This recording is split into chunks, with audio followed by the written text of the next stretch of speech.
Well, good evening, everyone. I'm Rick Moscoso, your leading knight. I want to welcome everyone who's watching on, Facebook and YouTube. We have a few people that are watching on the website. I'm really excited for tonight. This evening, we are paying our respects to the flag. Although Flag Day is on June 14th, I believe it is, we are celebrating that tonight remotely and also at the lodge. So with that, I'm not sure if Greg is ready. I see him in the background there in the studio, but he's not quite ready yet. Greg? Hold on a second. Kim, where's Greg? He's ready. Okay. Greg. All right. So without further ado, I am going to turn over the ceremonies of Flag Day over to our exalted ruler, Greg Morgan. Hi, hey, Greg. Hi, Rick. How are you? It is June 14th. Okay. It's the original Flag Day. The Elks Lodge generally celebrates the second Tuesday of the Lodge meeting night. So tonight I would like to welcome everyone to our virtual Flag Day ceremony. And with that, I would like to go right away to our invocation. I'd like to bring out Jenny Buford, our chaplain.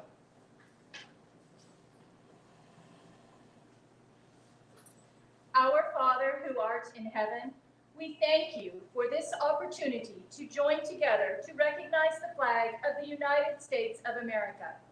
Even though our country is going through challenging times right now, we know that you are watching over us. And with that, we will get through these difficult times to become a better, stronger, more unified country and world. As members of the Benevolent and Protective Order of Elks, we believe in charity, justice, brotherly love, and fidelity. We ask that you help us live our lives under these precepts and help us to see the best in each other, no matter our differences. We ask that you give our military and first responders the physical, mental, and spiritual strength they need as they continue to protect and keep us safe. And we ask that when you determine the time is right, you bring us safe and healthy together again in person so that we can enjoy fellowship with each other and continue the good works of this lodge. In your name, amen. Amen. Thank you, Lodge Chaplain. Next, I would like everyone at home to please remove their hats, place their hand over their heart, and stand for the Pledge of Allegiance, being introduced by Army veteran and Lodge Esquire Tanisha Campanelli. Please salute our flag. I pledge allegiance to the flag of the United States of America and to the republic for which it stands, one nation, under God, indivisible, with liberty and justice for all. Due to our constraints with COVID-19, we will not be doing the presenting of the colors tonight by the Boy Scouts. Instead, we will be doing the reading of the history of our flag. And with that, we'll start with the history of the Army flag presented by Army veteran and Americanism chairperson, Carlia Oldfather.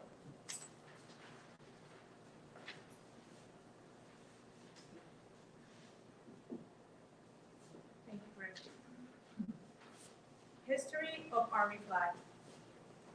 The 187 streamers attached to the Army flag staff denote campaigns fought by the Army throughout our nation's history. Each streamer, 2 3/4 inches wide and 4 feet long, is embroidered with the designation of a campaign and the years in which it occurred. The colors derive from the campaign ribbon authorized for service in the particular war. The concept of campaign streamers came to prominence in the Civil War when Army organizations embroidered the names of battles on their organizational colors. This was discontinued in 1890 when units were authorized to place silver bands engraved with the names of battles around the staffs of their organizational colors. When AEF units in World War I were unable to obtain silver bands, General Pershing authorized the use of small ribbons bearing the names of the World War I operations. In 1921, all color-bearing Army organizations were authorized to use the large campaign streamers currently displayed. The Army flag and its streamers was originally prepared in August of 1964 by the Office of the Chief of Military History, in cooperation with the Office of the Chief of Information and the U.S. Army Exhibit Unit, to provide general summaries of each of the campaigns displayed on the Army flag. It was subsequently updated by the Center of Military History to add the campaigns from Vietnam. It is our hope to update the work at some time in the future to cover the missing armed forces expeditions and the campaigns in Southwest Asia. The Army flag was dedicated and unfurled to the general public on 14 June 1956 at Independence Hall, Philadelphia, on the 181st anniversary of the establishment of the United States Army by the Continental Congress in 1775. Measuring 4 feet 4 inches by 5 feet 6 inches, the flag is of white silk with a blue embroidered central design of the original War Office seal. United States Army is inscribed in white letters on a scarlet scroll with the year 1775 in blue numerals below. The Secretary of the Army designates the Army headquarters and agencies authorized an Army flag. Thank you. Thank you, Carlia. Next up, representing the United States Navy, a retired Navy veteran, our Lodge Secretary. Dick's gonna, thank you for telling me, guys. A retired Navy and a sub driver, our very favorite assistant chaplain and all around good guy, Mr. Richard Holmes. Thank you, Red Walker. Oh, boy. First captain. That's me.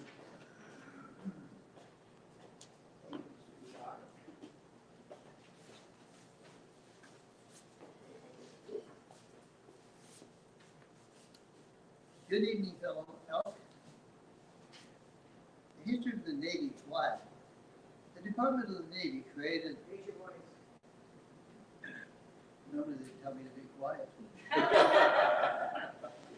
The Department of the Navy, created in 1957, which is a misprint, was a service to the main feature of the official United States Navy flag. Adopted 2 years later, the flag did not pass through the evolutionary development as it was cast with the Navy seal. Ships in the earlier period, the nation's naval history, wore a variety of flags, including a striped flag with a gold union and those bearing pine trees. Rattlesnakes, however, these various banners may be considered steps to the genesis of the nation's incident and the stars and stripes, rather than the forebears of the special flags for the Navy. Towards the end of the 19th century, the infantry battalion flag was introduced as the use of by naval landing forces. This was the blue flag with a white diamond shaped device in the center. In the blue fall, anchor imposed on the diamond. For more than 60 years, the infantry battle flag served as the unofficial Navy flag in drill formations, parades, and other ceremonies as the official Navy flag, truly represented by the Navy operating forces at sea, was authorized by the President under orders the 24th of April, 1959.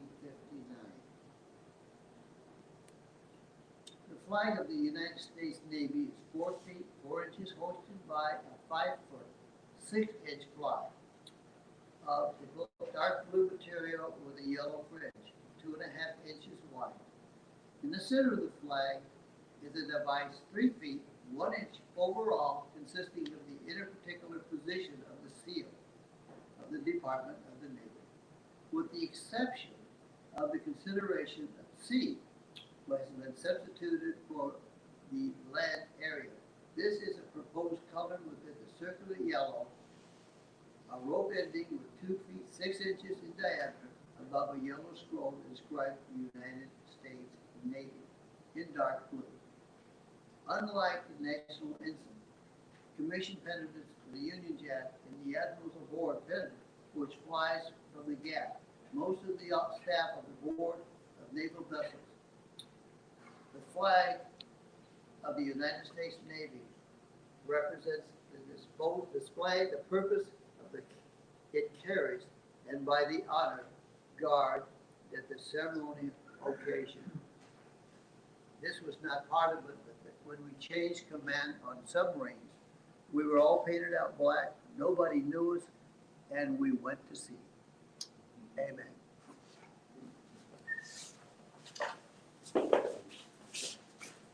Thank you, Richard, for that wonderful rendition of the United States Navy flag. Up next, I'd like to call up a retired firefighter, a first-year trustee, a Air Force veteran, Larry Colgan.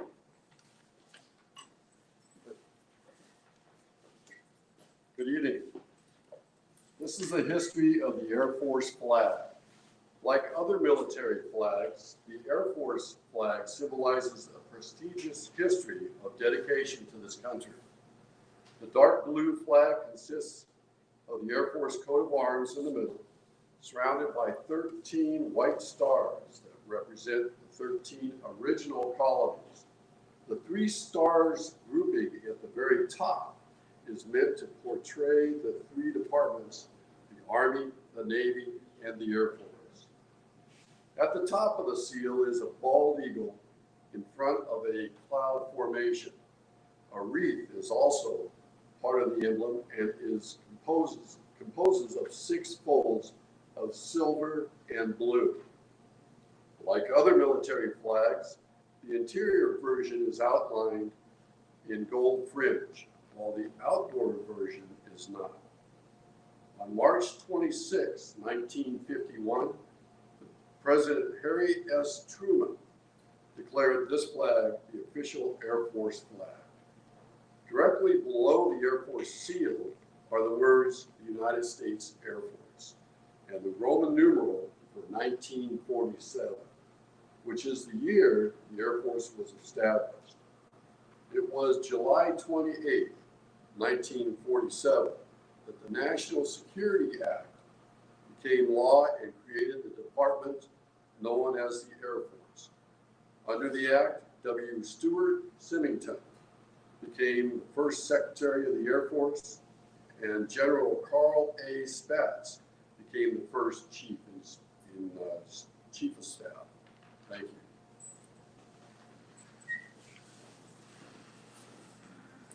Thank you, Larry. Up next, the United States Marine Corps will be read by a retired firefighter, Jerry. He can do anything mechanically and carpentry-wise, Flores. Thank you, sir. Hello, everybody. Very little information is available regarding the flags carried by the early American, although indications are that the Grand Union flag was carried ashore by the battalion led by Captain Samuel Nicholas on New Providence Island, 3 March 1776. It is quite possible that the rattlesnake flag was also carried on that expedition. The standard carried by the Marines during the 1830s and 1840s consisted of a white field and gold fringe, and bore an elaborate design of an anchor and eagle in the center. Prior to the Mexican War, this flag bore the legend "To the shores of Tripoli" across the top. Shortly after that war, the legend was revised to read "From Tripoli to the halls of Montezuma." During the Mexican Civil Wars, Marines in the field apparently carried a flag similar to the national flag, comprised of red and white stripes and a union. The union, however, contained an eagle perched on a shield of the United States and a half wreath beneath the shield, with 29 stars encircling the entire design. Beginning in 1876, Marines carried the national colors, the Stars and Stripes, with U.S. embroidered in yellow on the middle red stripe. At the time of the Veracruz landing in 1914, a more distinctive standard was carried by Marines. The design consisted of a blue field with the laurel wreath encircling the Marine Corps emblem in the center. A scarlet ribbon above the emblem carried the words U.S. Marine Corps, while another scarlet ribbon below the emblem carried the motto Semper Fidelis. Orders were issued on 2 April 1921, which directed all national colors to be manufactured without the yellow fringe and without the words U.S. Marine Corps embroidered on the red stripe. This was followed by an order dated 14 March 1922, retired from use all national colors still in use with yellow fringe or the wording on the flag. Following World War I, the practice of attaching silver bands carrying inscriptions enumerating specific decorations and battles was adopted. This practice was discontinued on 23 January 1961. Marine Corps Order Number 4 of 18 April 1925 designated gold scarlet as the official colors of the United States Marine Corps. These colors, however, were not reflected in the official Marine Corps standard until 18 January 1939, when a new design incorporating the new colors was approved. The design was essentially that of today's Marine Corps standard. For a brief time following World War I, the inscribing of battle honors directly on the colors of a unit was in practice, but realization that a multiplicity of honors and the limited space on the colors made the system impractical, and the procedure was discontinued. On 29 July 1936, a Marine Corps board recommended that the Army system of attaching streamers to the staff of the organizational colors be adopted. Such a system was finally authorized by Marine Corps Order Number 157, dated 3 November 1939, and is currently in practice today.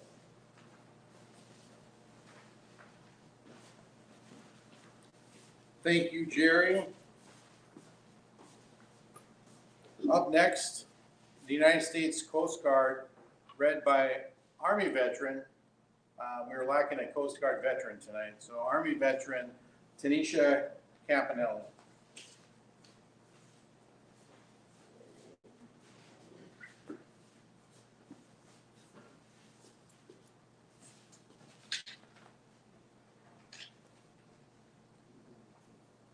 History of the Coast Guard flag. The U.S. Coast Guard grew out of a multitude of American Marine services, and its flag is a representation of many of these influences. The crest features on the flag is partially derived from the flag of the U.S. Revenue Marine and the Revenue Cutter Service. That flag was made official in 1799 and is still the guiding influence of the Coast Guard insignia. Otherwise, the origins are more obscure and difficult to trace, with little information for research. Some claim that the flag was modeled on a jack flown by an American vessel in the 1800s. A jack is a small version of a national flag flown on ships in harbor to indicate their nationality. This theory is supported by a painting from 1840 depicting the ship Alexander Hamilton with a jack very similar to the current flag. The oil painting was done by R. Salmon, a prolific painter of naval vessels. Some of his work are currently showcased at the Peabody Museum in Salem, Massachusetts. The first official flag of the United States Coast Guard appeared as an illustration in 1917. The illustration shown a white flag with a blue eagle in the center and a semicircle of 13 stars around it. Sometime between 1917 and 1950, the words United States Coast Guard Semper Paratus, were added. The modern flag was developed around 1915 with a circle containing the 13 stars centered above the eagle. This standard is used in parades and ceremonies and is traditionally adorned with 34 battle streamers. The blue crest is a representation of the Great Seal of the United States, and understandably is packed with important symbols and meaning.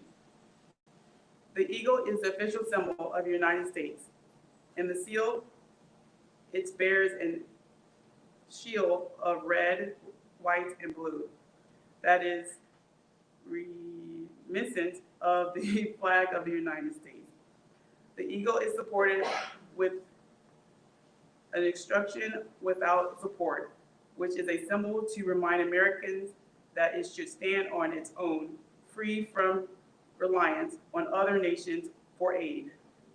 The eagle is holding an olive branch in one of the talons and an arrow in another. These represent the powers of peace and war that are wielded by the government.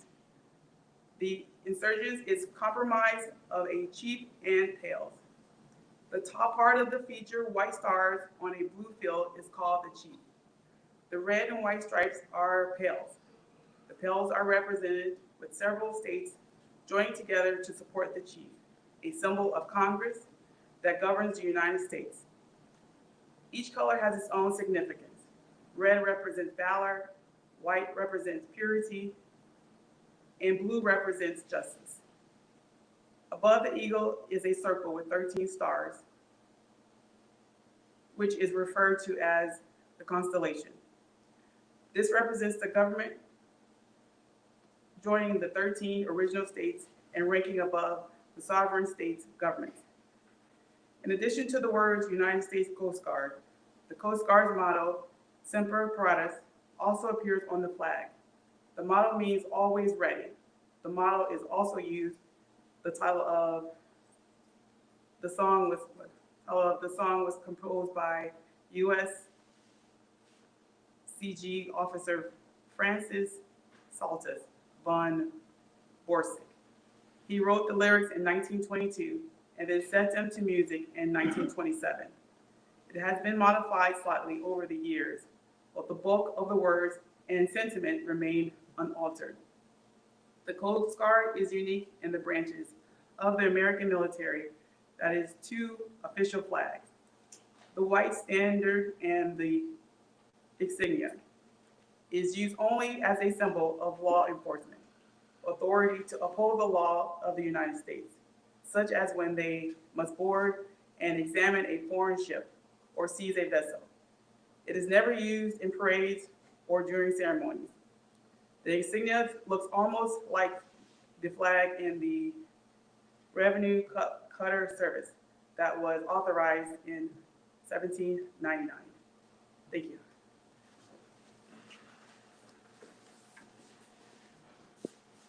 Thank you, Tanisha.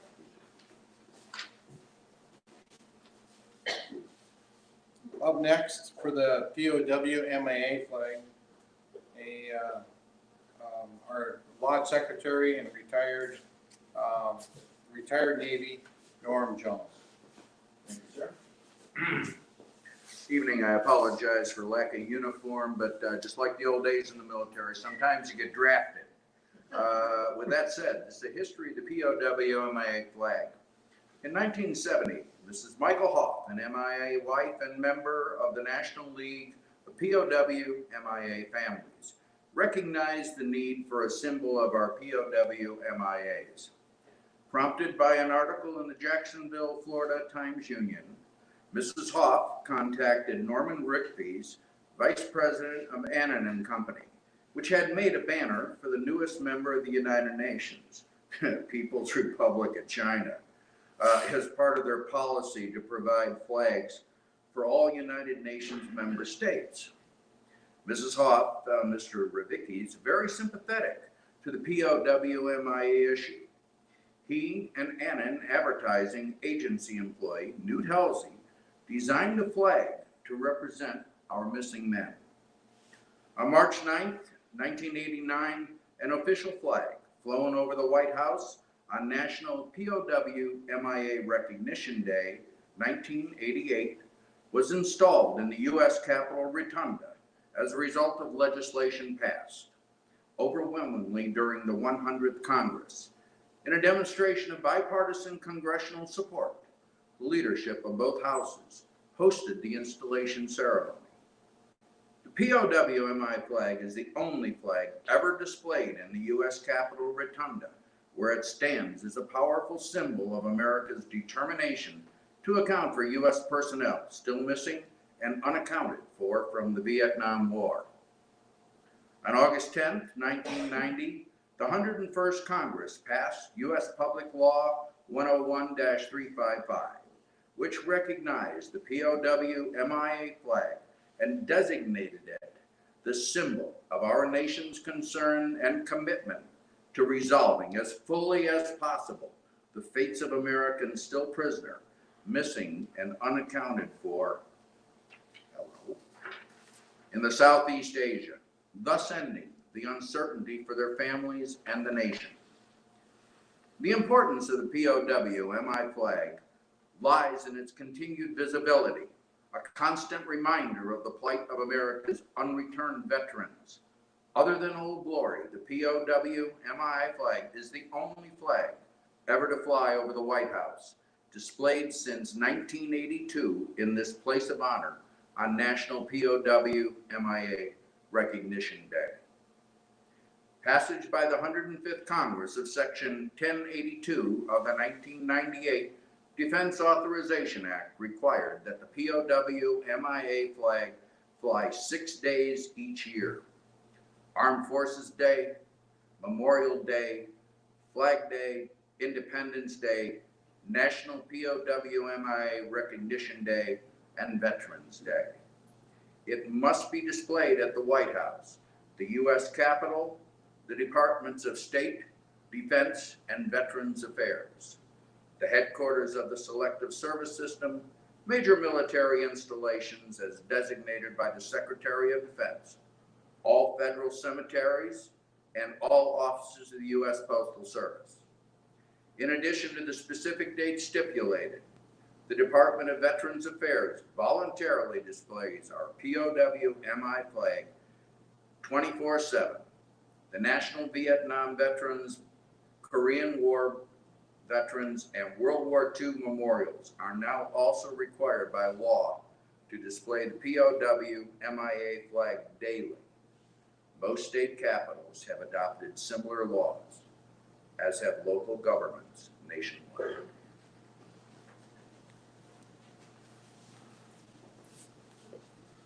Thank you, Lodge Secretary Norm Jones. We are now going to get set up for the 13 folds of the flag, and while we do so, we read this almost every year, but a lot of people still don't know that the Flag Day was actually started by the Elks Lodge.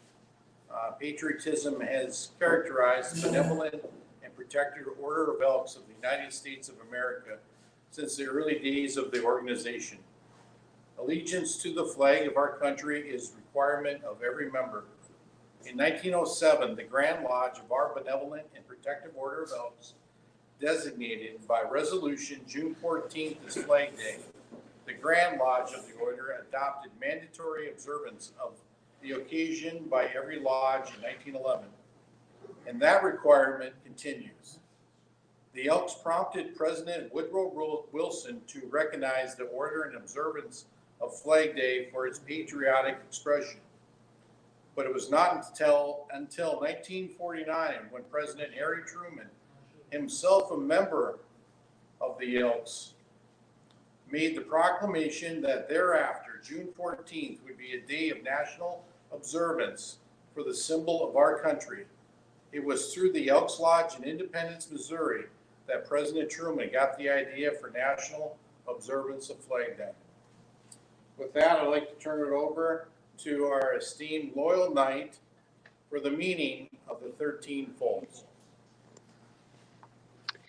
Have you ever wondered why the flag of the United States of America is folded 13 times when it is lowered or when it is folded and handed to the widow at the burial of a veteran? Here is the meaning of each of those folds and what it means to you. The first fold of our flag is a symbol of life.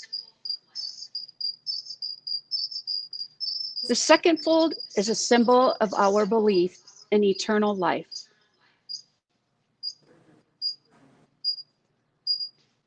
The third fold is made in honor and remembrance of the veterans departing our ranks who gave a portion of their lives for the defense of our country to attain peace throughout the world.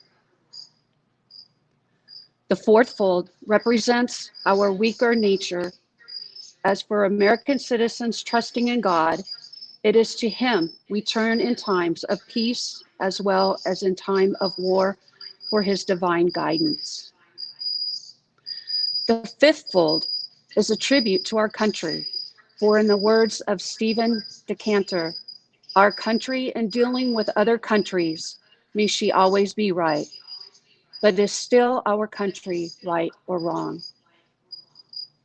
The sixth fold is for where our hearts lie.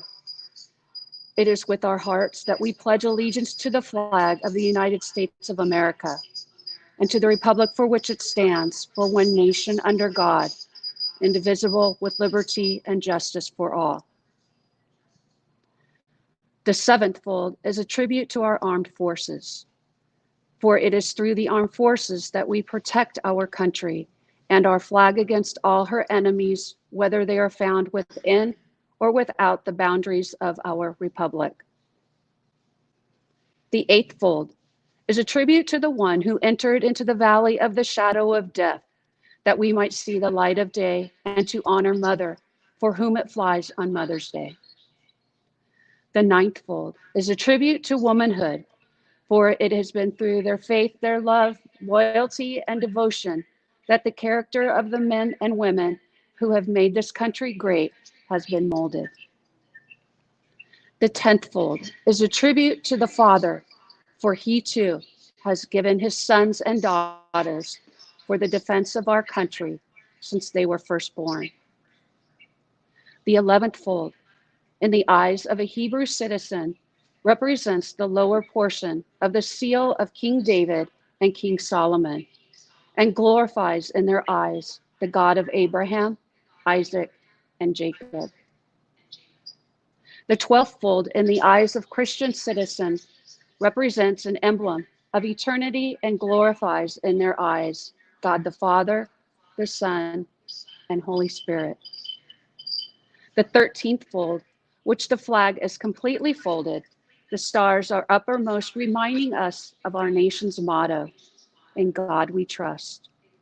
Our flag now takes on the appearance of a cocked hat, ever reminding us of the soldiers who served under General George Washington and the sailors and Marines who served under Captain John Paul Jones, who were followed by their comrades and shipmates in the armed forces of the United States, preserving for us the rights, privileges, and the freedoms we enjoy today.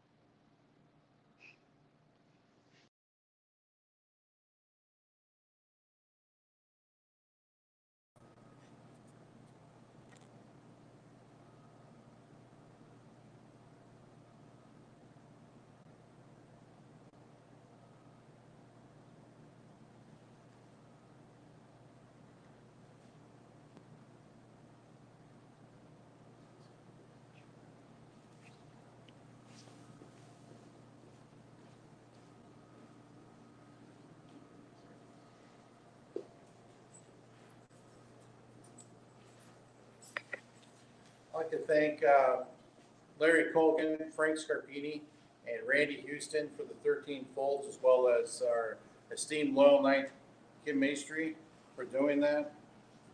That concludes our Flag Day ceremony, and we're going to offer up some virtual cake and coffee later. So if you have some in your kitchen, knock yourself out. Thanks everyone for coming to our live stream for our Flag Day presentation. We appreciate it, and all of us officers miss all of our members, and we look forward to when the lodge is open again. We'll keep you posted on the scheduling of that. With that, I'm going to turn it back over to our leading knight, Rick Moscoso.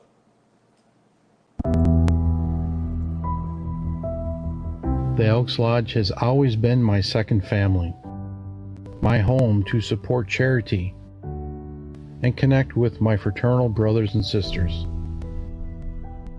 In this unprecedented moment in time, we are all searching for answers. And as we maintain solitude at our homes and firesides, this is the time to reflect on our benevolent virtues, to scatter flowers on life's pathway, and to speak words of kindness to each other. It is the time that we must come together as Elks and truly show who we are, to do what is hard and achieve what is great. Our Elks Lodges may be closed, our social quarters silenced, but nothing should impede our high resolve or deafen our ability to hear the cry of distress. This passing moment is ours to come together, lighten each other's burden, inspire each other, love and protect, and come together as one. From our Elks family to yours, please take care of yourself. Remember that together we are all Elk strong.